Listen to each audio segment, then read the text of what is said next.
Got a hair on your tongue there, Mark. Just having a mini milk. That was a thumbs up there, wasn't it? Thumbs up. Good evening, everybody, and welcome back to the Gallagher Shots YouTube channel. What a fantastic intro that would have been, as we're all eating mini milks and licking hairs off our lips. But welcome back to another thrilling installment of the Always Smiling Faces podcast. I don't think licking hairs off your lips is the most effective way of banishing them from your face. To be honest with you, I think you're better off picking them. If you're licking your tongue sticky as well, like I know it might have been a while since you had a hair on your lip, Mark.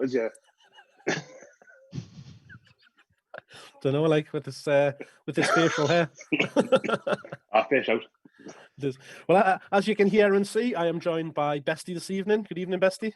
Sorry, I jumped in there like I was a bit too excited. Yes. Lowering the tone as usual. Correct. Speaking of lowering the tone, Decker, how are we? I'm absolutely great, mate. Hangover's just kicked in, so everything's good in the world. That's it. On the cans of Perlin back there, Well, these are what did you say? Sorry, Perlin back there. No, it's an Aldi or Lidl special, that one, isn't it? It is, right. It is. Right back there, it's the little. Yeah. Little Do you know what it is? They're actually all right, to be honest. They're nice. Cheap and cheerful. The near Galahad, didn't get us wrong, the near Galahad, but the old terrorist cans. But apart from that, we're all right. Well, at least we've got a bit of class to lift up after these cheap cans, because we're joined by our very own queen of the sun. Shell is with us this evening. Good evening, Shell. Hey, how's everyone? All the better for seeing your face tonight. Jesus Christ. The shit I was there was getting none before of this shit before we started, was there? Do you know what I mean? Fucking hell. I didn't know I had Chipperfield on as well. You know, just gotta get it up there after. Hey, steady on. But enough of the frivolity. We're here for the serious matter of the review of Newcastle versus Wolves. That happened yesterday afternoon. That resulted in a 1-1 draw. So another thrilling game of football. So all of the chat around that was about the starting lineup. So quite a number of surprises mentioned. Mike, the biggest surprise so far is what you've missed there, Mark, in your introduction, to be honest with you. Well, you know, I'm trying to actually do it at an opportune moment, rather than somebody going rag in the background, waving and pointing to the bottom. Yeah, I was like, what the hell's going on there? Exactly. You know, I'm trying to run a professional podcast here, and we've got blooming somebody that's meant to be on the podcast who couldn't be asked to come on tonight because he's stuffing his face with a cheeseburger and chips, waving at the screen and pointing to the bottom of the screen. So Chris is enjoying a lovely plate of food from Geordie Gifts, our sponsor of the podcast. Is that good enough for you? Get back to putting your wardrobe up. Yeah, I don't think anyone noticed, Mark. Yeah, me. Don't normally have this sort of a ridiculous behaviour. If only the people on the camera could actually see the way he's going on off camera. He's not doing out now. Disgraceful. He's getting stuck into his chips. Anyway, come on then. So let's talk about it. So the match. So big surprise in the lineup, Bestie, as you were just about to get stuck into. 17 wingers were named. Then 2 fullbacks on the bench by all accounts. It was. We've kind of been crying out for Almiron, for Fraser to get a go in the first team. And I think, did Shelby being injured kind of force Bruce's hand a little bit? You don't know, but it was kind of, from an attacking point of view at least, it was what people have kind of been asking for however long it's been now, 4-6 weeks into the season. So, sadly, largely ineffectual for performance, but regardless, it was what we'd asked for. So, yeah. So obviously. We had Fraser starting, getting in there, Almiron back in the team. Decker, you've got to be happy about that. I was absolutely thrilled. I was. I think thinking of the starting lineup when I seen it. Bloody hell! I mean, I just didn't know what was going on. I'm trying to be honest. I mean, I didn't want to be vocal. I mean, God, it's like people really go to town, don't they, when they see the starting lineup? Like, you go on social media and it's just hell on. It's as if we're being relegated when the team sheet comes out. People just absolutely lose their mind. But I'll be fair. I didn't really realise how we were going to play. I didn't know if it was going to be 5 at the back, 4 at the back. Was Shea going to be in midfield? I really didn't know. I'll be honest. What I was worried about is we only had one recognised centre midfielder and no right back. So them were the two things that leaped off the page to me. And the one recognised centre midfielder was Hendrick, who, as I've commented last week, is arguably the slowest player that's ever played football. So that worried us greatly. But, I think it was Miles, didn't it? Miles tweeted with it was going to be 5 at the back with Shea and Murphy right wing back. And I thought, that's not too bad. But of course, I was still a little bit worried about centre midfield. It just looked a bit shy in midfield, personally. Yeah, so Hendrick was the only recognisable centre midfielder in there. Yeah. So, Shell's a big fan of Hayden, so she would have been disappointed he wasn't playing yesterday. But obviously, after picking up a knock in the game last week, and then obviously the news of Shelby also being out injured. So, were you worried about that centre midfield, Shell? I was a bit worried about it. I think it's always a concern if you can have a chat in our WhatsApp group for 20 minutes and still no one really knows how you're going to line up. And I think it's great that all the players that we've been thinking about were all being played, but it was literally just like Steve Bruce being like, whoever is available has gone in. And it just looked like he hadn't actually really thought about how they were going to play together. And although I don't even think Shelby has been, that consistent or that good, I thought we missed him in midfield, just holding up the ball and just like, because he just keeps the ball quite effectively. I actually thought that we missed him, which, says a lot, doesn't it, really? Yeah, he's always a one that kind of divides opinions based on his performances, but sometimes you just need somebody in there just to keep a hold of the ball, because that was something that we did kind of struggle to do was that ball retention in the middle of the park. And obviously, when you've only got one in there, and I know Fraser dropped into the middle a few times as well, but it just seemed a bit risky to be playing kind of one recognised centre mid player. Bestie, you mentioned that we had 2 right backs on the wing, but we went and played Jacob Murphy even in a right wing back position, which he played quite regularly for Sheffield Wednesday when he was down there on loan. How do you think he got on?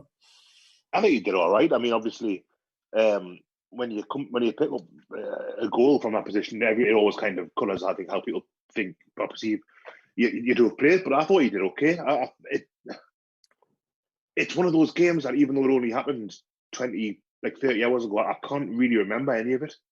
It was pretty desperate stuff for the most part, like from both sides. I'm not just sitting here kind of having taken pot shots at Bruce again. Yes, it was an awful game of football. But I thought Murphy looked. He certainly didn't look overawed by it, or he didn't look kind of like. I've seen him play Brooks, like when Shea went in midfield against Man City, and he just looked like he'd never played football before. I thought Murphy did okay. It was probably the goal probably made a man of the match as well, from our perspective at least. It was a promising performance, and Decker, he's somebody that's often came under criticism for you, but you were pleasantly surprised by his performance as well. Well, you can't really fault the guy's attitude, can you? Let's be realistic. I mean, he's went out on loan for a long period of time. His days might have been numbered. He's come back, by all accounts, he's worked really hard in training. He had a decent pre-season. He's been asked to play in a position which I personally don't believe is his best position, or maybe where he wants to play, but he's willing to put a shift in. But I think yesterday, I thought he was really disciplined off the ball. I thought off the ball, he was really impressive. He was tracking their runs. He was working hard. Obviously, he gets his goal. And in fairness, probably one of the best opportunities we had, which wasn't many. He played a lovely ball down the line for Wilson to run onto. It was a really nice clipped through ball. And yeah, I thought Almiron was also brilliant, but I probably think Murphy was man of the match, definitely, and he deserves a lot of credit. Just to comment something on the formation, a lot of people on Twitter were saying, I've never seen this formation played before. If I'm being honest, it reminds us a lot of what Bruce played at the start of last pre-season, where he has the 5 at the back, but he plays like 3 in centre midfield. So Almiron was like the left of the 3 and Fraser was the right, and then 2 up front. That's what he used to play at Hull. And it was very similar to what was started like at the pre-season, last year. The issue you have with that, there's no width. There's just no width in the team. And I think it screamed that. It's just no width. What I will say, though, Darlow didn't have to make 1,000 saves. Yes, he was busy. I'm not saying he wasn't busy, but I do think 3 at the back, probably is the way forward for it to at least be a little bit more watertight. I'm not saying it's going to be great long term because we didn't have much of the ball. We play shit football, blah, blah, blah, blah. But we play shit football. We're four at the back. I just feel having them three centre halves, I don't know, I just feel we're a little bit tighter, a little bit. But that's just my thoughts anyway. Yeah, I think the five, it's something that we've obviously been used to playing for what, 2.5 seasons, kind of over. Looking back regularly, we've played that. So, and it's only in the latter months of that we've gone back to the four. So, Shell, your thoughts on that? Would you rather stick with the four, or can you see the five working? I don't think it worked. I think we were still really, really deep, and we were still, all right, we weren't under quite as much pressure, but I still felt the ball was in our halves way too much of the time, and I feel like it still just didn't quite work because all of our forward players were having to go so far deep to get the ball, which is also the problem, because then when we have a couple of sloppy passes and a couple of beef balls, which we do under Steve Bruce, then we put the pressure back on ourselves much more quickly because of how deep we already are.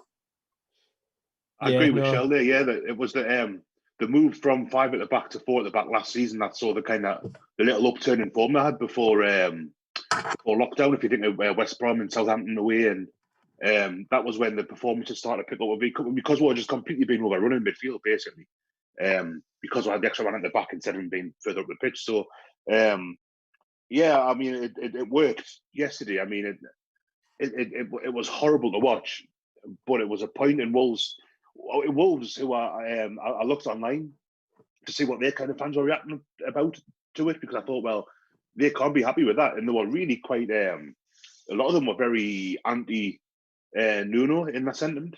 Like, they were quite Nuno ball getting nothing in the first half and just no. And I thought, I thought I'd be quite happy with him because I think he's done a really good job there. Like, but obviously spent money and whatnot. But yeah, they were quite frustrated by it, and going by various things I've read and heard over the past day or two, it feels like the first half, because Wolves don't tend to get going until the second half, especially this season, and it feels as if, I don't know, if they're Newcastle a bit more adventurous, it's that payoff, isn't it, where if you're more adventurous, you maybe just go a goal ahead in the first half, and then you can think about sitting back, or do you sit back and hope you catch them on the break? And it kind of, with Newcastle, it always feels as though it's the more cautious option.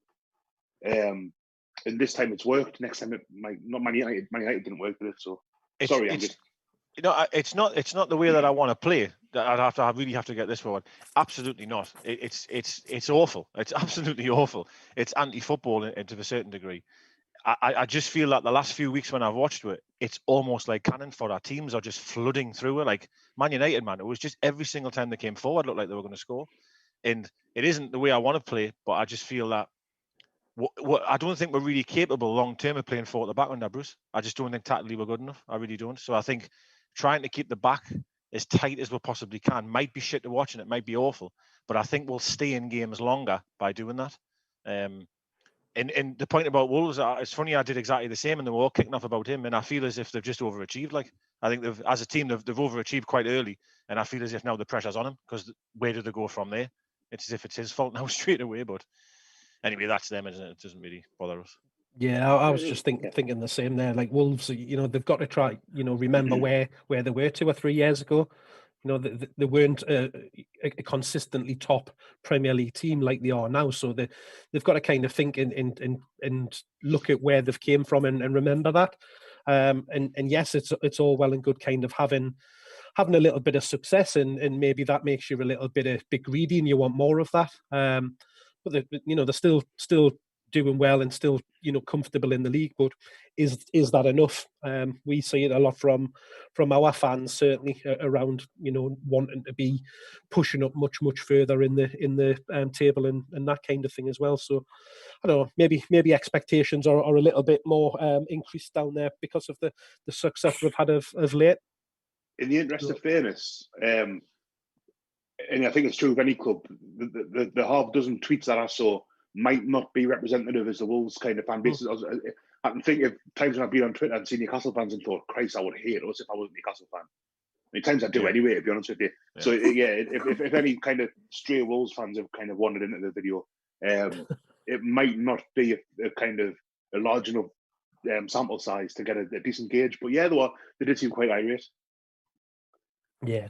So I think the the back five probably did give her a little bit more of a foundation at the back to kind of build from.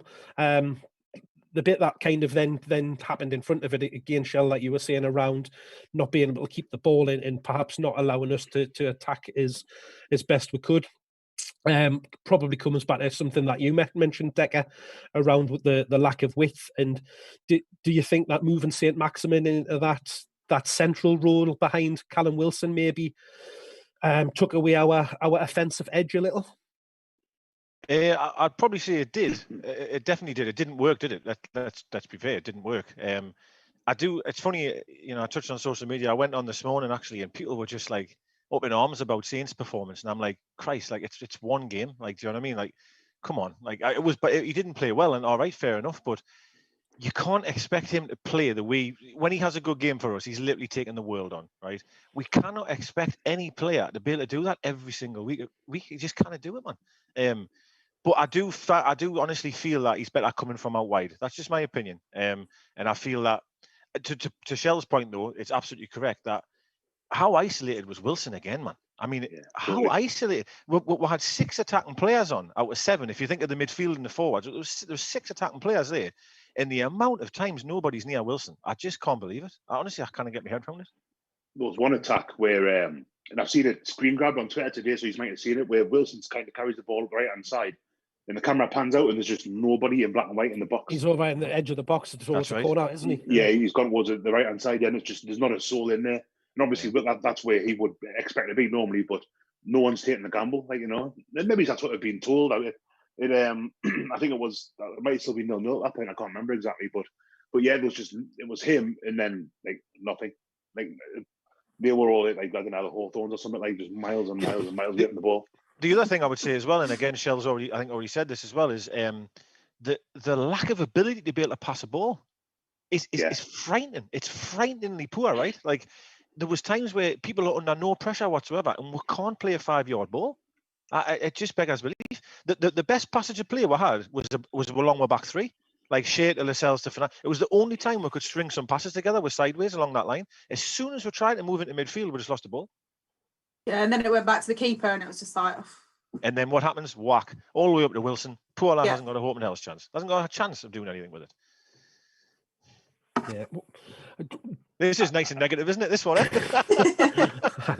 think that was the basis of certainly the first half, and in realistically the majority of the second half. Bessie, as you mentioned, kind of early on, it was one of those games which just was easily forgettable, wasn't it? There wasn't anything that kind of really stands out as anything kind of either way. I mean, I think I can think of one real bit of excitement that was seen from St. Maximin, where he kind of did pick up the ball and cut inside, and then ended up with a disappointing finish.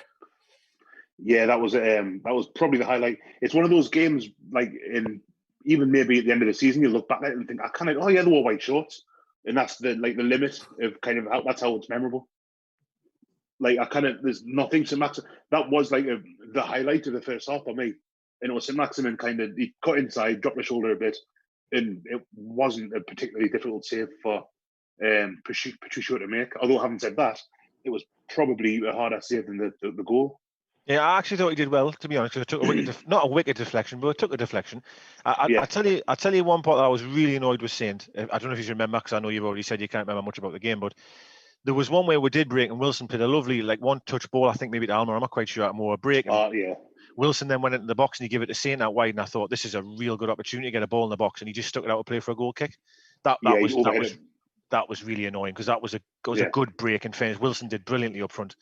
But of course, I agree with everything you're saying. I mean, we offered absolutely nothing. In fairness, Wolves didn't offer much either, in all honesty. Lovely bit of skill from the lad on the left-hand side when he did Murphy. The camera showed it over and over again. That was a beautiful piece of skill. But other than that, it was a very, very unadventurous first half, which isn't the end of the world when you're the away side and you're as shit as we are. Like, we've kept them quite quiet, and we're going in 0-0 at half time, but it doesn't fill you with confidence, does it? It's being able to watch that game, we can't string more than 3 passes together, man. I'm sick of saying it. It's just awful. Like, it's awful. Yeah, we just need somebody to get a hold of the ball and have somebody that can actually, pick it up in midfield and pick a pass, or at least try and get one on the front foot, whether that means carrying the ball a little bit, but you just don't. Yeah. You don't see that. And I mean, God, how many times have I harped on about replacing Mo Diarmi? And it's ridiculous that we're still, talk about having somebody like that can actually pick up and run with it. But as I say, there isn't any much more highlights to talk about, so we might as well just jump straight to the goal. And their goal comes from a free kick over on our right hand side, their left shell. Free kick that's floated into the box. And a little clearance comes out to the edge of the box, and it's rifled in. Yeah, and obviously you guys then just kind of exploded on the WhatsApp about whether Darlow should have done better. It's because we've been well negative already. But yeah, I actually watched the match with a Villa fan, and he was saying, obviously Dubravka would have saved it, and then you guys were saying, look, well, could he see it? Couldn't he see it? But yeah, ultimately, I think we agreed that if you get a hand to it. Look on the first look at it, I thought it was actually much harder than it was, and then when I saw it again, it wasn't actually as powerful. So I kind of thought I didn't want to jump in because I could see that you guys were already in a fairly tight spot. But yeah, I thought you probably should have done better. It's not like me to kick off in the WhatsApp group at the start. Yeah. Well, not at the right time, no. Yeah, I need to stop doing that. No, it was when I think it was Bestie's fault that I just ended my tolerance of the chat. When he uttered the words, even Jordan Pickford would have saved that, and that was it. Good night. That's me finished. It wasn't. I mean, I'm sitting here in a goalkeeper's top in solidarity with Carl as well. But no, I think it doesn't even go through the bodies for the most part. I think it should be closed down quicker by its Longstaff and who else was it in the edge of the box? So Longstaff kind of turns his shoulder. Turns away from it, basically. Yeah. I think there's a lot of them that have actually, and I think this has got a lot to do with obviously the new rules around penalties and giving away penalties. When you look at all of them standing in front of the ball, they've all got their arms tucked down behind the sides and around like behind them, wasn't it, as like well? That. Yeah. Just trying to keep the ball, any part of their hands and arms away from the ball. And when you're in that kind of position, it's going to make it difficult to actually charge a ball down or try and block it or anything like that. But there was a whole host of bodies in front of Darlow, but both came over the ball went over the bodies rather than through them. Like, and I was going to say, in my opinion, it's a matter of fact. I've seen a lot of things on social media saying Joe Linton lost a man. I was going to come to that. I'm not picking up on that at all. Like, but Joe was the one that was actually marking the goal scorer. I'll let you speak in a minute, Bestie.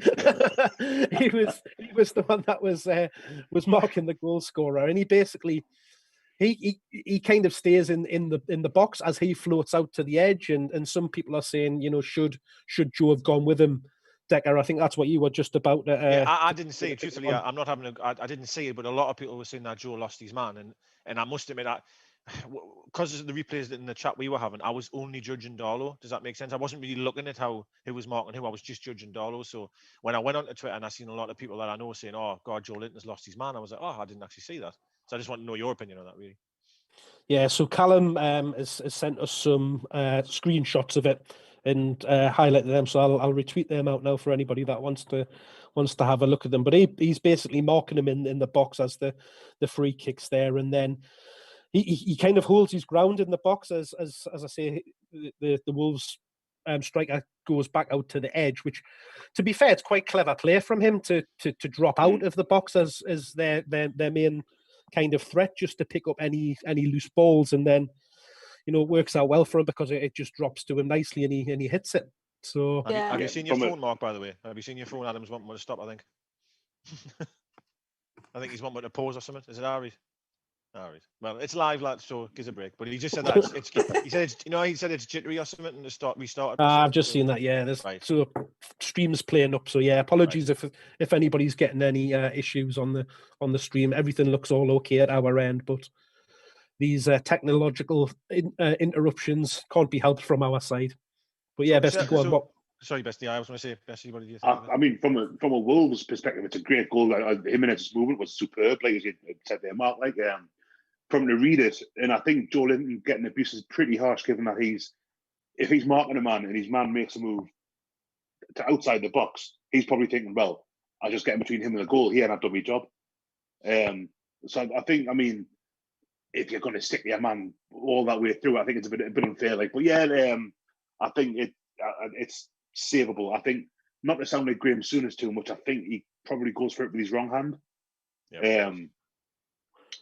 You look at it, it's one of those where you could kind of make an argument for either, but given my vast experience in the West Park five-a-side kids league from when I was a Ben, like,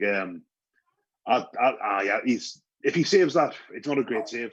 If he saves that, it's a pretty straightforward one. Like, so I think I'm using that basis. And in fact, he got a hand to it, like, he should keep it out. But I've seen it was Cat Gibbs says like he's played that well over the past few weeks. You cut him a little bit of slack, like, you know, like absolutely. The Bravka makes mistakes every now and then, and it's the kind of, it comes with the territory when they're playing well. So we'll give him this one. Yeah, I just thought, you know, there's a lot of bodies in front of him. It's a great shot from Jimenez to hit it, and it's kind of whether he's, as I say, slightly unsighted or he just sees it late or something like that. And you know, yes, he gets his hand on it. It's not a strong palm to it kind of thing. So I don't know, but it's just one of those where it just worked out nicely, as you said, Bestie. It was a good goal from the Wolves' perspective. They're going to be happy with a strike like that. With the movement as well, yeah, definitely. And with Jimenez's kind of presence of mind to do what he did, I wasn't from their point. If we score that, you're talking about for weeks, I reckon. Like, yeah, no. I felt they thoroughly deserved the lead as well. By the way, the second half. Oh yeah. They were just at from the minute one of the second half. It was just constantly seemed to be coming forward. We had no answers whatsoever going forward. And when they did score, I thought that was it. I never thought in a million years we were going to get a goal. So, well, that was it. It was quite a late goal in the game, and you just, you know, we hadn't had very many chances, as we've already discussed. But we go up the other end, Shell, and we get a free kick from a bit of a dubious challenge on Callum Wilson. Did you think that was a free kick? No. No. I don't think there'll be many people argue that it should have been a free kick, to be fair, but he does quite well to make the referee make a decision. And I guess you got to look, Cody puts his hands on him, which gives the referee a decision to make, and thankfully he gives us a free kick. So we then have 3 players standing over the ball, which is a decent position, probably 20, 23, 24 yards out, something like that. And you've got Miggy over it, Longstaff, and Share, and then Murphy over the ball. And did you think Murphy was going to be taking it? I didn't really pay much attention to it, to be honest. At the time, I know Murphy said afterwards, like, oh yeah, I definitely thought about exactly where I was going to place it, and I didn't really get too excited about it. But then just as he was about to step up to take it, I felt like a bit positive about it. God knows why. And then I sort of had a bit of a delayed reaction, because it did just sneak into like a tiny little like kind of gap, and I thought, yeah, I mean, their keeper's had an absolute mare. It's another burglary from us, but I'll take it. Yeah, great. Yeah, I thought it smash and grab at the end. I thought it suited the left footer, and I didn't want Almiron to take it. That's how I felt, because I thought, oh, Miggy's not going to have. This is my opinion. They have the power to cause any trouble. But I did feel it would be a left footer taking it. That's how I felt. I was then really worried. I thought, oh, Shea's just going to get up here and absolutely smash it, and it's just going to go nowhere. Yeah. So I'm glad that I was wrong in that sense. So but I must admit, it was a clever free kick. Yes, of course, the keeper should do better. But how many times do you see a player try and go over the wall? And I actually thought it was really clever that he kept it low but went round the wall. You know what I mean? I thought it was a really good technique. For all the keeper should do better, I thought the technique was very, very good. Yes. I saw a tweet. I think it was NFC 360 put it out, saying that it was quite clever because he had Carroll in the pitch as well. Mm-hmm. And you expect a free kick from there, right footer approaching it, that the ball's going to be whipped over at the back post, and there's going to be a goal from Andy Carroll to get his head in it. So I think the keeper's expecting that as well. You see his position; it looks like he's waiting for the kind of ball over, and he's going to deal with a second ball. Mm-hmm. And I don't know if he thinks it's going wide, or if it's just too low. Because Murphy said he's done his homework, and the keeper doesn't like him there by all accounts. So yeah, it was really, really well done. And then while I'm on Murphy, his post-match interview, I think it was Miles again who said, like, he was kind of, you could see Murphy was welling up a little bit, and when he was getting interviewed, he was kind of see how important it was to him. It's nice that you hear an awful lot about mercenaries and stuff, and players that turn up and cash that check or whatever the cliche is. And Murphy's there's photos of him and Jacob when they were with the kids in the Newcastle shirts, like, and you can see that he's, by all accounts, he's put the work in. He's really apparently very highly regarded at the club, certainly since he came back. And it's nice. That's a nice little kind of almost like a redemption story for him. I found it interesting that he said that he spoke to his brother the night before. He said that he was a bit nervous. He was a bit low on confidence and a bit nervous about the game. So he rang his brother, and his brother gave him some like inspirational words about the game and stuff. And it's, I agree completely. And I'm quite honest to say that, I had, when Rafa signed him, and the minutes that he was getting under Rafa were next to none. And he went out on loan, and I thought, well, that's him done. Personally, that's how I felt. I thought that he's not going to be able to force his way back in or be good enough to get back in, but absolutely full credit of him. And as you say, attitude goes a long way, doesn't it? I think that's why I'm a massive fan of Almiron. And what I mean by attitude, he always plays with a smile on his face. He's always running around. Sorry, no, I'm taking away from Murphy. Yeah, I'm just mentioning Almiron for a second. Yeah. Sorry, it feels like I'm unlike you, Decker, isn't it? Sorry, to try and take the focus off Murphy. It feels like I'm trying to get away from. I'm not. I'm really not. What I mean though is when someone tries to put their hand for the shirt and they look like the K, and I agree with what Bestie's saying, is that the after interview that he had, you could see that. You could see it in the way that he was speaking, and I was like, good on you, mate. Yeah, no, it is, as you say, it is a bit of a rags to riches kind of story, Bestie, with a little bit of a comeback for him. I was wanting to pull his shirt up and just have "Suck It, Decker" wrote on a t-shirt or something like that. I probably would have. I was drunk by then. So, but it was a nice finish. But it was interesting, like you've just been saying, Bessie. There was a lot of talk around the goalkeeper and whether he was kind of at fault. But a lot of the when they were looking at the goal back, a lot of the chat was around the positioning of the wall and whether that was quite right. And I don't know if you picked up on this yourself, but when they were playing that back, he actually went over to the post, got the wall lined up, and went back across. And then he came back over and he was trying to get them over further. But then the referee actually blew the whistle before the wall moved. So he had to run back to his position just as they took it. So I'm thinking has the referee done us a little bit of a favour there by not allowing him to actually get his wall where he wanted, which had allowed, as you mentioned, Murphy to get it around low and down into that bottom corner. It's a difficult one for the keeper to get down to when it's right in the down low like that. I almost felt that he looked scared that he was going to hit the post.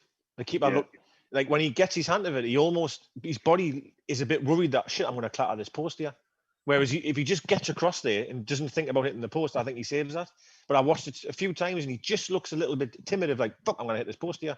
He doesn't quite get his hand out properly, does he? It's like he kind of dives in the right direction, but he just doesn't do that last bit with his hand like that. Yeah. So for me, it's two bad goalkeeping mistakes at either end of the pitch, in my opinion.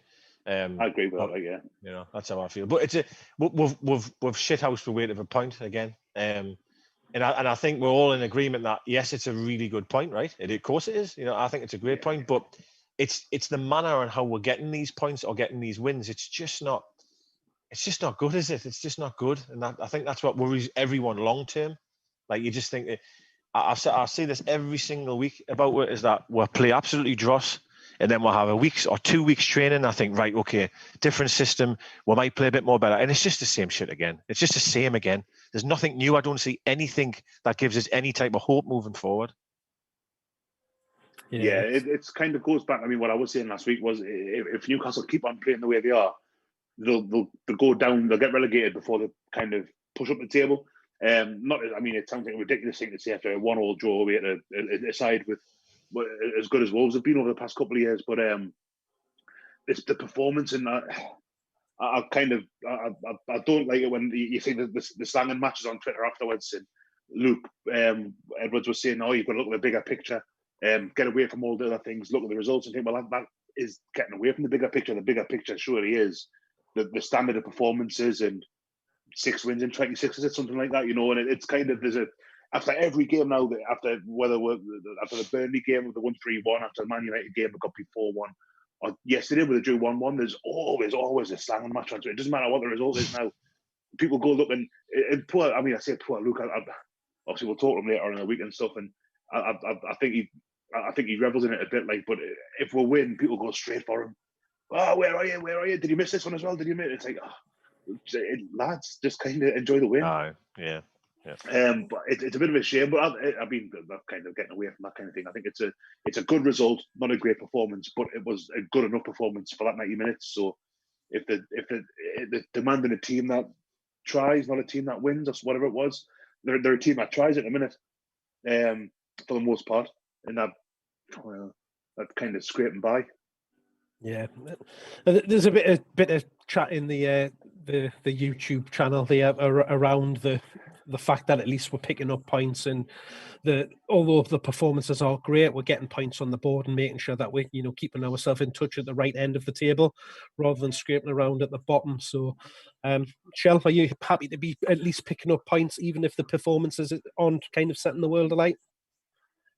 It's a difficult one, isn't it? Because we always have this conversation, should we be happy that we're getting points or should we want more from the team? For me, the problem is just longer term, because it seems like every week there's a different problem for us. It doesn't seem to be like, so for example, like the first week, obviously it looked great against West Ham, and we were like, imagine having a striker like Callum Wilson who's in the right places. And we were like, great, okay, so now all we just need to do is make sure all of our good wingers are putting the balls into him. And then, 2 weeks later against Man United is a problem with defence. So for me, just longer term, it's just the tactics with Steve Bruce are going to be the problem. And if you're picking up points through luck, just so much more luck over skill and consistency, we are going to get found out. And yeah, okay, great, we might scrape through, might be 14th or 15th this season. But I just feel like we just deserve much better than that. And I think the fact that we have to get excited about scraping a point against Wolves, for me, it's just not enough. And that's, I don't want to be negative. Yeah, great, I'm glad that we got a point, obviously celebrated it like a win, but yeah, long term, I think it is a problem for us. Yeah, it was nice when that one went in so late on in the game, and I certainly celebrated with a shout and a fist pump, because it did feel good it going in, regardless of the performance that had gone before then. But that was very much at the death of the game, and we did see it out. And as Bestie said, that good chat around Murphy around what he actually felt going into that, and even Bruce Decker had positive praise for him at the end, kind of talking about the way that he's been in training and his behaviour and all of that kind of thing. So definitely good to hear that side of it. Yeah, well, the pub turned Bruce off, and I was on to me Jack Daniels and Coke by then. So I'll be honest, I didn't see anything that Bruce said. But obviously that's great to hear. It's great. It of course it is, as I've said before. It's just interesting to see. It's interesting to see what we do against Everton, isn't it? Like, what do we do? What shape does he decide to go with? I don't know. I think we talked about this last week, and Bestie made a few good points. And like the word identity sometimes gets used, doesn't it, a lot in football? And like, I really don't know what ours is. If I'm being honest, I just don't know what it is. We haven't got one, and I don't think Bruce knows what we are. I really don't. And we're chopping and changing formations left, right, and centre. We're playing wingers in centre midfield. I just don't know. I really don't know. But the positive would be definitely Murphy's performance. And me personally was Almiron back on the side. I will say it once again. His energy up and down the field was just incredible. And I had a few people respond to me tweets saying, "Well, he needs to do more than that. He needs to be doing more at the top end of the field." As I probably agree. But what I will say, him and Lewis did a great job in Traore when Traore came on. How many times did Traore get it? And it was Almiron was the one sprinting back to try and tackle him. And you just, I love a trier, and I don't think there's many more that try harder than Almiron, in my opinion. So yeah, and there was one in the second half as well. Decker, you mentioned it in the group where he's raced back, as covering on the right hand side, picking the ball up in the box, taking someone on a free kick an hour half. Yeah, and that's like his work rate's massively important for us. Like, it's unbelievable. I think that was the only. I did say, as much as I didn't want them wingers to be playing the left and right of centre midfield, at least we had energy in the middle. At least it's not the answer. Don't get us wrong, but I moaned the week before about being pedestrian in midfield by Shelby, Hayden, and Hendrick. That was the slowest centre midfield in history. At least there was a bit of pace there. I know they're playing out of position, but I don't know. But as Shell said, and I've said myself, it's just long term. It just worries us long term of what is it? What are we going to do? Do you know what I mean? Yeah, I think Sunday has definitely showed that, even though we know we've got a better selection of players than we've had in a long while, if you put all of those flair players on a pitch and have all of these attacking players, they still haven't got a clue what they're doing unless they're being managed in the right way or coached and told how to play.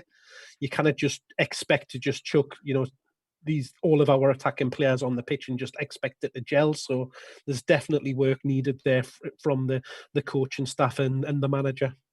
I just feel nicely. Sorry to interrupt there. I just feel no matter who we play against, we'll play the same way. So we could be playing Man City away, Wolves away, Fulham at home, and we will just play that way. Let's sit back, let's soak up the pressure. It's just the same every single week against any opposition. And I just kind of get my head around it, to be honest. I understand sometimes you want to shut up shop against Man City or Liverpool away. So of course, I'll get on board with that. But you can't play that style of football every single week. Yeah.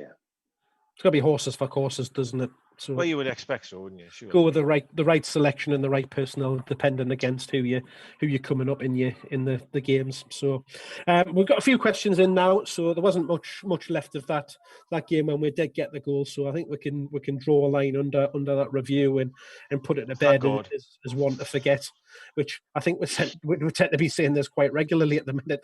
It's a game to forget. So but yeah, we'll go on to have some questions. So jumping in. So a lot of chat in the review has been about our midfield and how it's been a little bit lacking. So got a question in around, I've just lost it, around what we think our best holding midfield partnership would be. So this comes in from Rob, and Rob would like to see more of Matty Longstaff. He thinks that Matty would do well alongside Hayden. So what do we think in the centre of the park from what we've got to choose from? Go to you, Bestie. I knew you would. I could see you projecting, thinking about it. I don't really. I think Hayden's got to be in there. You're looking at having a good, solid ball winner. I think Hayden's probably the best we have at that role at the minute. Alongside him, Shell's face there. That's why I purposely didn't go to Shell, because as soon as the word Hayden was mentioned. It's a weird one because, I'm still yet to be convinced by Matty Longstaff. Sean, I think, got a bit lost when he played that deep last season. He was come back off the back of an injury as well, so you've got there's mitigation there for it. I think the game bypasses Shelby quite a bit when he plays there, but I think that a lot of the creativity we were missing yesterday might have been something that Shelby could have provided had he been playing.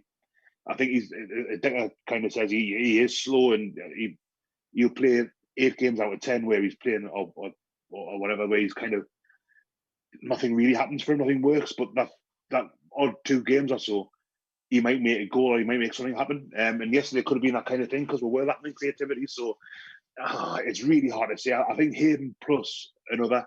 I don't know what Jeff Hendrick's like there, so I'd say Hayden and. I don't know. Someone else. That is the big question, isn't it? Is that we've got these centre midfielders, but we just can't seem to figure out who is the best to stick in there together. But, yeah. Well, unless Shell, do you want to see it? Do you want to? Who you think?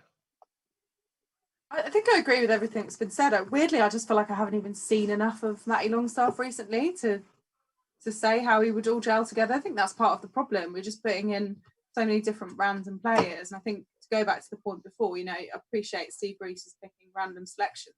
Maybe that's the bigger picture of the players that we just don't have in the depth of the squad.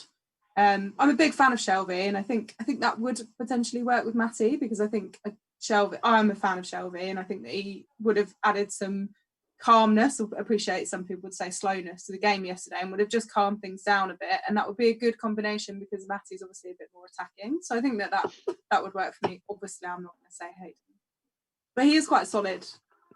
I've said this so many times about Shelby that I still believe that he's the most intelligent midfielder we've got. And I still think that he's judged differently to other players that we have. Like, I just feel that he's targeted a lot, I think, no matter what. Either he's being lazy or he's not tracking about, he's not doing this. I just feel the expectation of his performance is different than everyone else's on the pitch. That's how I feel about him. But I would definitely play him.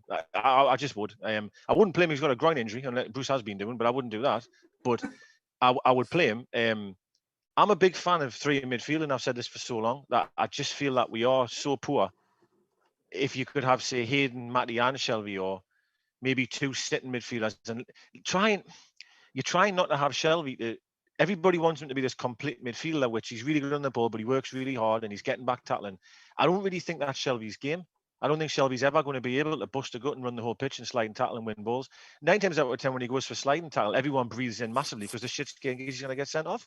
So let's just settle down and maybe get Hayden and another player, perhaps Matty then, because Matty's got loads of legs, and just let Shelby do something more offensively. You say it all the time, Mark. He's better when he's going the other way. Get him a bit further up the field. Because I still think on the ball, and great point from what Shell said about yesterday, we did miss that sort of calmness on the ball of someone that's willing to just turn and have a little look and try and play a ball forward. Hendrick was shitting himself every time he got the ball. Every time he got the ball, he was shit scared to turn around. And I still say Hayden's a bit like that. Hayden takes the easy way out. He runs all the way back, screams for the ball, and passes it straight back to the person that's given it. That's not digging out. But anyway, I'm going to get irate in a second, so move on. It's definitely a question that we've got to... my voice getting higher.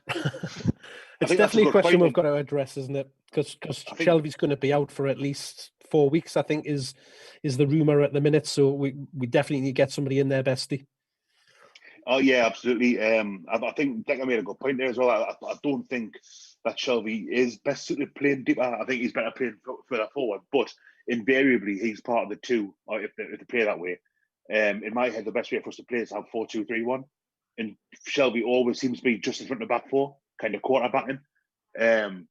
Where maybe if you can get someone else to play deeper, maybe Hendrick is better suited, maybe Matty. But then I think Shelby, if he's playing, you're kind of sacrificing Shelby's role there, having someone else in there. And then Shelby, for me, wouldn't play ahead of Almiron in the middle, or obviously you're not going to play him out wide instead of St. Maximin or Fraser's ideal for me. But yeah, someone else has got to come in there really. And the thing is with Longstaffs, they haven't played enough football, I don't think, to kind of fit straight in. I mean, if it'd been earlier in the season, he could have gotten playing a couple of cup matches and league matches off the back of them. He'd say, fair enough, but I think it's too early for them to just kind of come in. And Shelby's out for, what is it, 6-7 weeks with his hernia? Well, it's groin, sorry, isn't it? Talking at least 4 weeks. Right. Yeah, at least 4 weeks. So Matty's still playing in the under-23s, isn't he? So he's almost still getting his fitness, isn't he? Yeah, he's still trying to find his feet. So you definitely, we've all been critical of Bruce hoying in players maybe too early, and maybe Matty might be too early. He might not be up to speed, but the only reason the reason why I have been impressed with Matty, he's got legs. He's willing to chase and run, and I just feel that's what we need in the middle. We need energy in the middle of the park, and I'm not saying he's the answer long term. Of course, I'm not. Maybe, but I don't know. I just feel like Hayden has to be on because Hayden's the only one that can tackle. He's the only one that physically can put his foot in. But we need more than that in there, though. We need a lot more than that because we'll just get overrun in midfield all the time for me, and we're not creative enough either.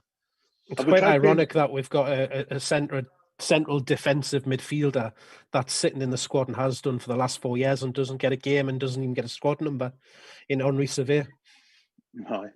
Yeah. He must be shit, mustn't he? He must be, because isn't it funny though that Adam's laughing, but he must be shit though, because don't get us wrong, the times I've seen him, I actually don't think he's all that bad, right? We've only seen him once or twice. I just always go back to the West Ham game when he came on and he was absolutely brilliant and he scored that free kick. And but I never saw him have a bad game. Rafa didn't like him, and Bruce doesn't like him at all.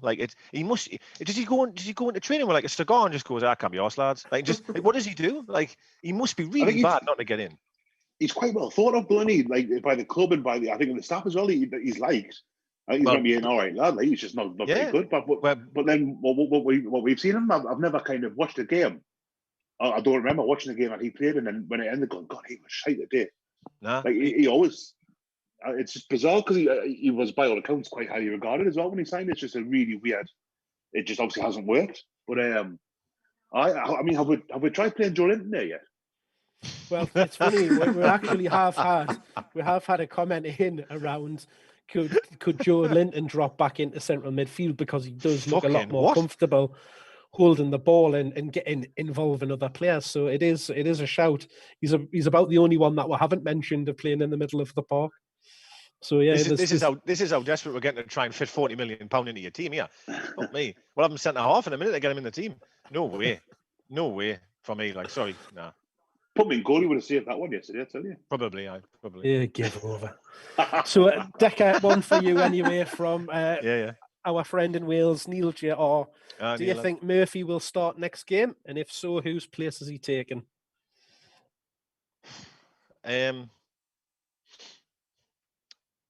Yes, I'd say he'll start. And I don't know, of course, because I never expected the lineup that I've seen on Sunday. I actually think Bruce might keep it the same. I'm not saying personnel will be exactly the same, but I mean the shape of the team might be the same. And I think he'll keep exactly the same position. I really do. And I think he thoroughly deserves that as well. Definitely a different beast that we're facing at the weekend, though, isn't it? In Everton, albeit at home. Well, it is home or away anything anymore. I don't really think it is, to be honest, with the fan situation. But fair point. You know, Everton obviously a better side, of course, than Wolves, you'd say. But I still, this is going to be probably wrong what I want to say. I understand they've spent a lot of money and they've got some good players, but I still think we should be able to get something from Everton. I still do, and I know they've got some great players, but I still think we can get something from the game. I really do, and I do think he'll keep maybe the same back five we've seen.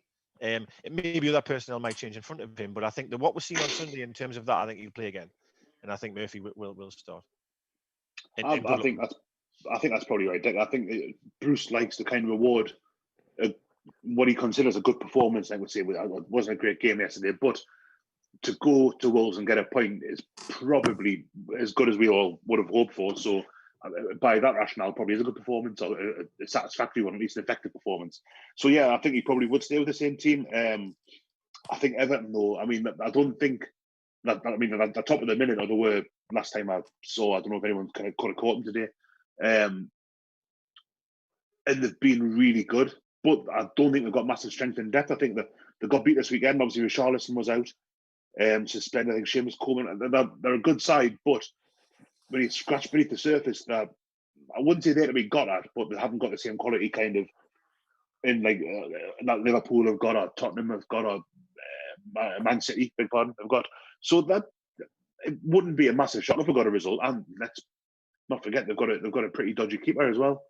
It's a shame. It's a shame the fans aren't there for that exact reason, because we would have Pickford's life again. And I still say, Will, honestly, when we beat them and we sent the shits up him, he's never been the same since that game.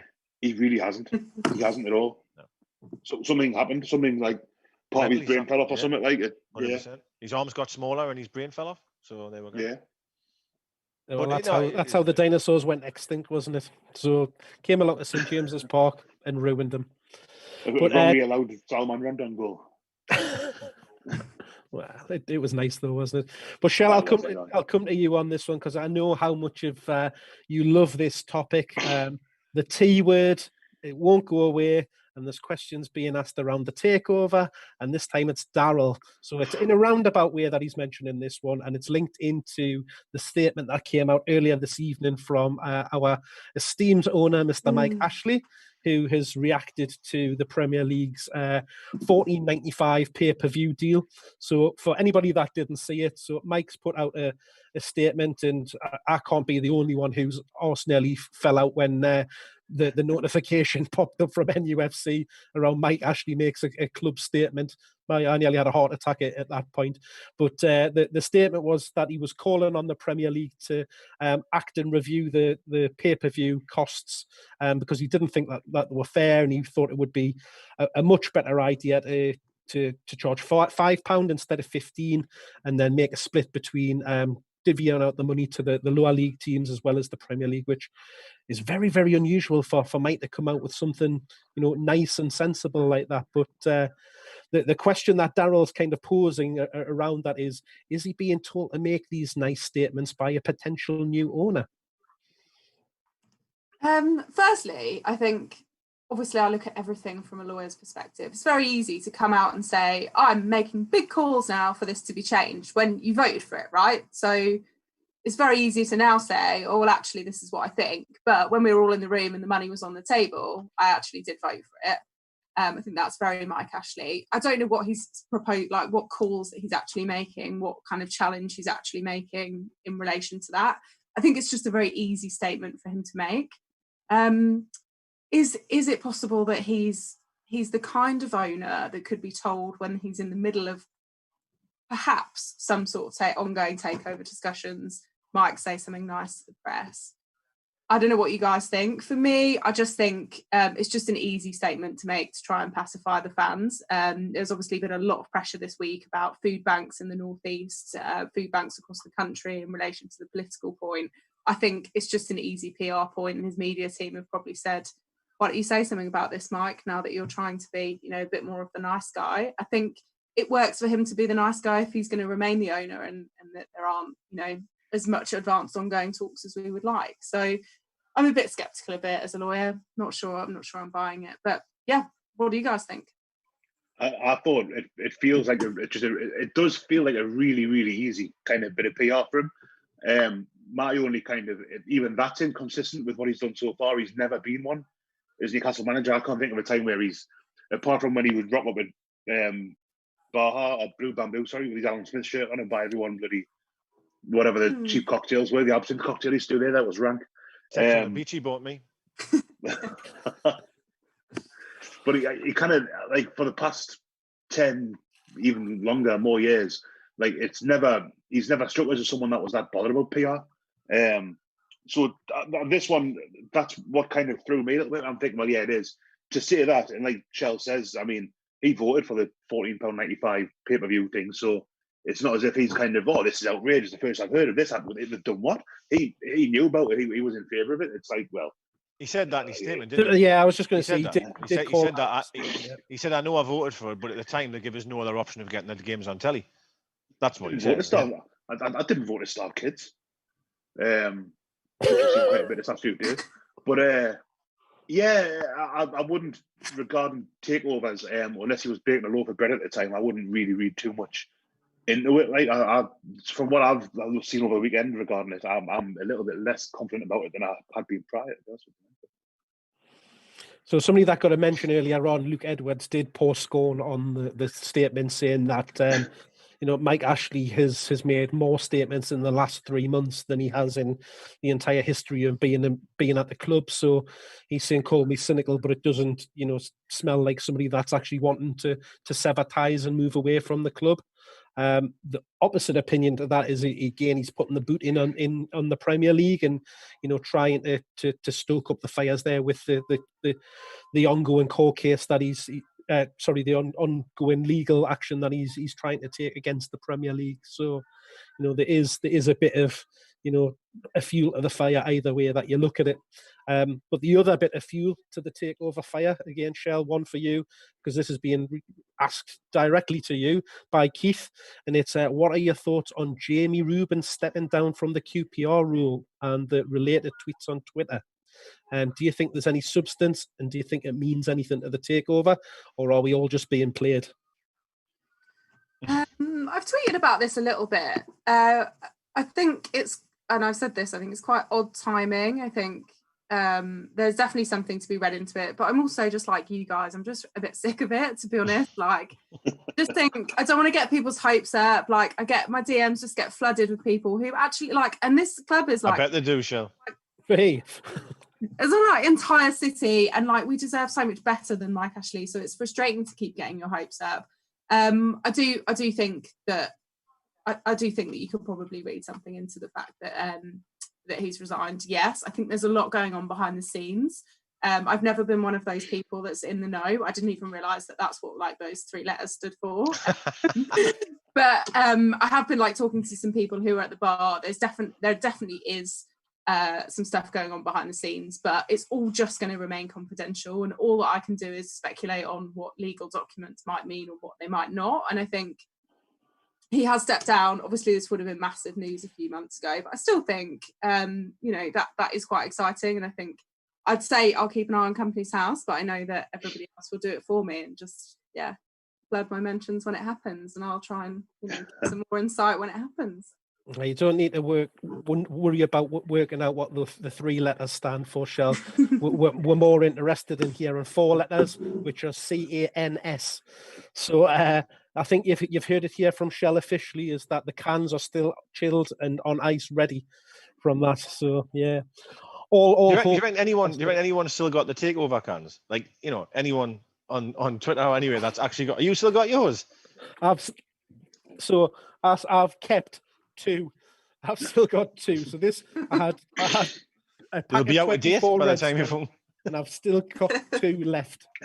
I've bought loads of other ones since then, but I'm keeping them ones just in case. I thought, just to give my 10 pence here, the takeover's fucking not happening at all. Ashley's by all means, the only reason he's released this statement is so he can have another little stab at the Premier League. Ruben quitting QPR makes perfect sense because the guy has pretty much said, well, I'm leaving, actually, I'm going to go and be partners with Newcastle. His role there is a little bit conflicted now, which is if, like, this is just my opinion, if he, whatever role he was at QPR, it would feel to me that, well, you don't really want to be here, do you? You were already planning to fuck off and go to Newcastle. So I feel as if he's resigned because he thought, I feel as if, like, I've kind of, like, waved me flag and went, I'm off. That's what I feel. I don't feel he's left just because he's waiting for the takeover to happen. Like, what, and he's waited 6 months to do it? He wants paid, doesn't he? But I bet he's been having pressure from someone else. He's been getting pressure from maybe fans or something like that. Like, I honestly don't feel that he's... I don't know if that really works as much at the board level. Like, I mean, if it's a player, then fair enough. Like you say, like, if he wants to go, then you get rid of what Kabay did with us, and it happens countless. But with a board member, I don't think it really matters as much, to be honest with you. I don't think they've got that same level of kind of accountability in the fans. That's something His statement kind of said that, didn't it? His statement kind of said that, like, well, maybe I've let this go too long, I need to do it. That's what surprised me with the statement, like what Shell was alluding to there as well, saying, maybe, fair enough, do that like in April, or if it's out of respect to the fans, do it when the kind of takeover was on the back pages. Like, doing it now just seems peculiar to me. I mean, again, you kind of don't want to read too much into it because we've been doing that for the past, what's it now? October, November next week. So the last 7 months we've been kind of 7 years or something. Yeah, we've been reading between the lines, and we've been on Sky Scanner, and we've been like doing all sorts of stuff, like putting our ears to the ground and smelling their shit to see if there's any kind of takeover patter there. Like, so, it's I'm kind of with Shelley in that I do think there's something's happening. It might not be that the takeover might not go through. I'm 50-50 about it, but it does feel as if they're trying to get something done. I think Ashley's just trying to get compensation. I think he's just trying to get money. I think in terms of, I think his initial act of going as far as he was going was definitely to try and get it done. I do believe that, but I just feel it's never gonna. Do you know what? Something else as well, which makes it even more pisses you off, doesn't it? Really, this project, big picture, and all this bullshit that the bigger clubs had planned ages ago. No wonder they didn't want it to happen, isn't it? It's almost because they already had this little bubble made of the top 6 want to do this and they want to do that and all the rest of it. No wonder they didn't want it to go through, because it was going to hire a spanner in their bigger plan that they had. I know it's already been rejected, but I'm just saying at the time it hadn't been rejected, had it? So they're all arseholes, a lot of them. No, but there's this new thing now, isn't it, about this European Super League things. Something's going to change, I think, in the very near future. What implication that might have on a takeover? I mean, would the Saudis be looking to invest the best part of $500 million in Newcastle if they were just going to be an English Premier League team and no European super duper mega league? Right. You don't know, like, so I don't know what kind of difference that would make, like. But with regard to actually going for compensation, I don't know if he'd be instructing someone like Nick DeMarco for that. Like, I don't think his fees alone are going to eat up a lot of what actually would have won off the Premier League, I think. Like, so. I think Ashley's very stubborn. Sorry, Mark. I just think he's stubborn. He just wants to win. I honestly do. I think when he gets his, when people are on his back, or when he's got a point to try and make, I don't think he cares about money in regards to that. Like, I think he would pay anything to be right or to get the last stay. And I mean, DeMarco's been baking bread again the day I seen, so it's probably all back on. It's probably going to happen tomorrow. So. Well, Marty's asking about our friend Mr. DeMarco. So, Shell, another one for you. Do you think Mr. DeMarco will have his day in court with the Premier League, or is it likely to be settled out of court? Well, they'll have to have discussions anyway. There's pre-action protocol and loads of things that they have to go through anyway. They're obviously going to try and settle it, but as Decker's already alluded to, Ashley's very, very aggressive. I understand that if he's told he's got like a 5% chance of winning a case, then he'll be like, yeah, I'm doing it. In that sense, he doesn't care about money, but he's also a very expensive team. So he's got 2 silks on the case. One of them is a human rights silk as well, which is a pretty strange decision. There are lots of good sports lawyers, and so Nick DeMarco is one that I feel like he should have his DMs open, so I could just slide in and ask him some questions. How do you bake bread? Yeah, can you stop? I was a bacon, was that? How's your bacon bread? Did you say? Yeah, exactly. I think there's lots going on. They'll try and settle it out of court, but if anyone is interested in having a look at the kind of stuff that Nick's been doing, it's all on his profile, and he's pretty high profile. So I think I take Decker's point about compensation, but I think for Mike Ashley to get compensation, he would have to prove that the Premier League made an incorrect decision, and that's the basis that the loss has occurred, i.e. the takeover hasn't happened. And if he can prove that the Premier League's decision was wrong, and Stavely, Reuben and the Sheikh still want to invest, then there's a way forward. Obviously, all of those are just unknowns for us. We don't know how they feel about that. We don't know how Piff feel, or even Stavely, really. Yeah, so many unanswered questions with it all, isn't there? And I think it's definitely a bit. Ashley wanted to kind of embarrass the Premier League and get them, kind of some of the unanswered questions that there might still be knocking around. There's certainly lots from us as fans that we would like answers to, but it just seems to have been going on a very, very long time, and I'm not sure we'll ever get the answers to what we want to hear. Is that bloke still at the headquarters asking for water and that for his porridge? He's been there a long time, hasn't he? Jesus. Jody. Shell will know, because I notice he does like to tweet quite often. Does he? I don't think he does. He doesn't follow me, I don't think. Oh, I've seen him popping up in your mentions a few times. Yeah. I'm surprised he didn't go past your window. You're Queen of the South when he was down there. I thought he might have just, popped in, He was in all the posh bits, though. Oh, right. Oh, well, fair enough. Yeah. Unfortunately, Shell's still having to work from home. Yeah, still in the box room. I've had loads of grief, but I've made some effort. The boys have just given it. Yeah. Who's that signed by again? Who's that signed by again, Shell? Is it? This is Bobby Robson. Oh, Bobby Robson, right? Yeah. Last season, yeah, it's Chris's basically. Oh, right. Happy days. Lovely. One via Funny 88, no doubt. Yeah, definitely. No, mate. Allegedly. Any more questions, Mark? I haven't got YouTube on. Any more questions? No, we're good. There must be one good one. We're short on questions now. I think the dodgy stream that we've had, because nobody would pay £15 to watch, whereas it's scuppered. So, but speaking of paying to watch us, so we do have a little something lined up in the coming days with your Always Smiling Faces podcast team and a number of special guests. So you might have seen some cryptic tweets coming out in the last week or so from the Gallagher Shots account and from the Always Smiling Faces account on Twitter. So keep an eye on that. But we've got our ugly faces plus some special guests, and there might be some people that you maybe want to talk to, and some that you might want to give abuse to. But either I was going to say, is it live? Would that be live? Jesus. Yeah, we're doing Turn it live. the comments off like that couldn't be held on. So there'll be some interesting comments coming. So be sure to keep an eye on the socials for that one. And more will be announced in the coming days. But it's definitely going to be one not to be missed.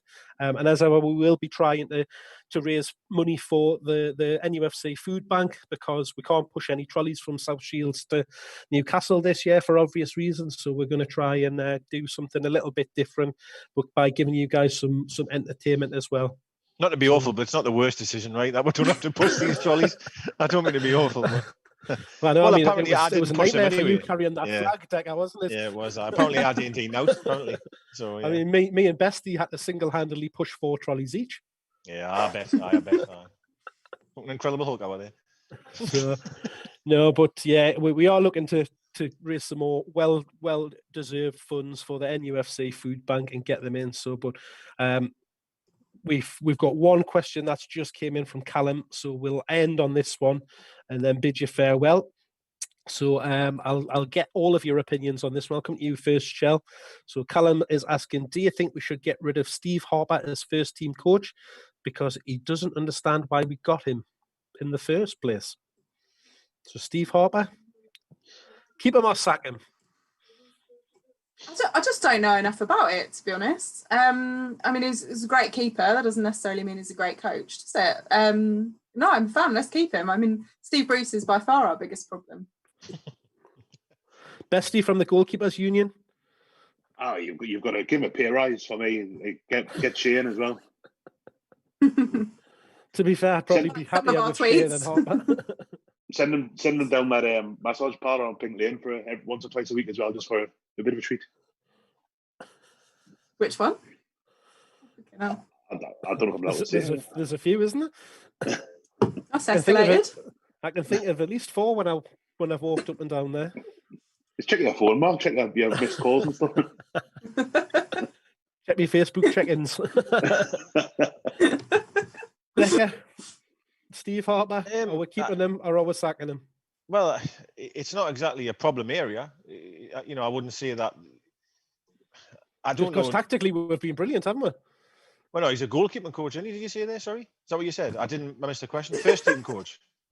No, he's first team coach. Get rid of him. Get rid of him.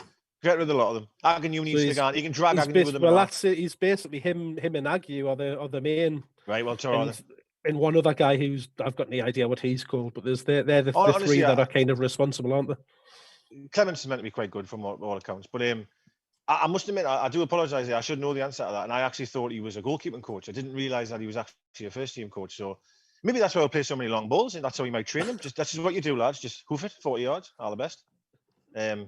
No, I'm only being sarcastic. I don't know what he does. All I know, he's got a lot of experience. He's hard to be in the right place, even though he played for Sunderland for a bit, whatever he did for Sunderland, which was a terrible move, by the way. But yeah, just, you know, as Phil said, Bruce is probably the biggest problem. But do you know what I do feel? I'm getting to the stage, and I said this yesterday when I was watching the game. Remember when we had Carver and we had Steve Stone, and you know that backroom sort of carry on. The reoccurring theme. They're all called Steve. I'm getting to that stage now of like. With these lot. And another thing as well, right? Sorry, I know I'm going on.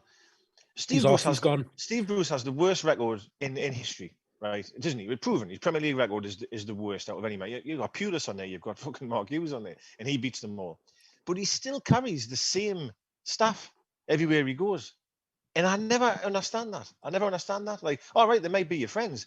Christ, you've been sacked in every fucking job you've had with these guys. So when does it come? You know, it's actually, you could be the problem. I think I'm going to get someone else with some other ideas. No. How are Steve, lad? Agnew, come with me, mate. And it's just the same old shit getting served every single club he goes at. I never quite understand that. Like, I understand you want to keep your friends close. If I got the job, I'd have Bestie as goalkeeping coach immediately. Be the first thing I'd do. Obviously, you know? Yeah. Obviously, you know. But if we start beating goals, I might not take him to my next club. You know what I mean? Yeah, not just goalkeeper, not goalkeeping coach. Oh, just goalkeeper. Fair enough. The goalkeeper, where? Fair enough. Yeah, no bother. Or both. Both. You might be like a Peter Cech. Can I be as a chief executive, chief scout, goalkeeper? What is he these days? Peter Cech. He's got every job under the sun. He's back in the squad now. He's back in the squad. He's director, football manager, coach. He's he's an ice hockey keeper as well. Well, yes, he did. Yeah, he went off and did that for a bit, didn't he? For Brackley or someone like that. Aye. So, well, there's into some education for you tonight, Yeah, but it is one where you tend to find that, as you just saying there, Decker, a lot of the managers do take the backroom staff with them wherever they go, kind of club to club, whether things are working out or not. I know you might trust them. You might trust them, and that trust is a big thing in football. I understand that. But surely when your record is poor as that, you know what I mean? Like, I just find it strange when they move all the time the same clubs when they're absolute garbage. Like, it was a big thing. It was a big thing with Brian Clough had Peter Taylor, didn't he? But everywhere he went until he went to, it might have been during Forest when Taylor went to Hartlepool, and that was like the end. And Clough kind of declined from then as well. Like, and Martin O'Neill had the same bloke for ages as well. I think they went separate ways, and then O'Neill's like, you kind of get a job now. Yeah. He'll be our next manager probably now. We'll get rid of Bruce and we'll get Martin O'Neill. Aye, you might be right. Aye. But it is strange, like how like you look at like how many number twos did Alex Ferguson have? And probably 365 a year because everyone's gonna have a shit. How many assistant managers did like you had Muir Steve for a bit, you had Brian Kidd for ages, Steve McLaren, Carlos, yeah, like, what's his chops? Carlos Queiroz, or whatever he's called. Queiroz, so like, and he was at Man U for a long, long time, but I don't remember him having a kind of set, apart from Brian Kidd, maybe at the very start, and number two who was there for years and years and years and went with him and stuff. And it isn't necessarily a kind of a guarantee that you're going to have a successful time in it, having that kind of continuity. No, but football evolves, doesn't it? Football changes, you know what I mean? And a manager's not always doing training all the time, you know what I mean? Like you think of Big Sam and stuff like that, he never watched a training session, you know what I mean? It was other people that would run training. And it's just my opinion that you've got dinosaurs in every single angle of the coaching staff from what I'm seeing, but anyway, it's just my opinion. Yeah. It's unusual that you see that kind of coaches and that kind of thing go on to make decent managers. The few that you've mentioned under Ferguson, none of them really went on to achieve anything. I can only really think of maybe Mourinho, that obviously was under Robson, who's gone on to have a successful career. I think Arteta will. Arteta's not. Yeah, I thought Arteta was going to be the other one that I mentioned. So there's been a few calls for kind of assistant managers and assistant coaches to kind of step up to the plate. That's interesting that you think like McLaren you mentioned earlier was Sven's number two for England for years. Sven and him and Peter Taylor, and I think Sammy Lee was there as well for a bit. And Sammy Lee did bugger role when he got into management. Peter Taylor went left-handed now, so it's just peculiar. I've read a few things about McLaren, if I'm honest, because I've read Sven's book because I loved Lazio back in the day. I know I'm really digressing here, but I've heard a lot of great things about McLaren in terms of being a coach. He's a very, very good coach. Puts great sessions on for the players. He's got great ideas, but it's very different from being the manager to being a coach. And I think that's the problem for McLaren was that. I think. Get him a job now. He's called Steve as well. He'd be fucking great. Why, I get him in there. Steve Agnew, Steve McLaren, Steve Bruce. We're made. All right. I think that's it. That definitely will solve all our problems. So anybody else knows a Steve, get in touch. We'll stick them in touch with Stevie Bruce and we'll get them involved. So, but I think that pretty much sums up everything for tonight. So thank you to you guys for joining us on the chat. Adam's had enough. He wants to go to bed. Yeah. Thanks for everybody for joining in for the questions. So, Bestie, thanks for coming along with those highly defined eyebrows this evening. Decca, thank you for your shaved head. And Shell, thank you for bringing some glamour to this occasion. But thank you most of all to Geordie Gifts for sponsoring the podcast, the legends of the Granger Market. Good night and thank you.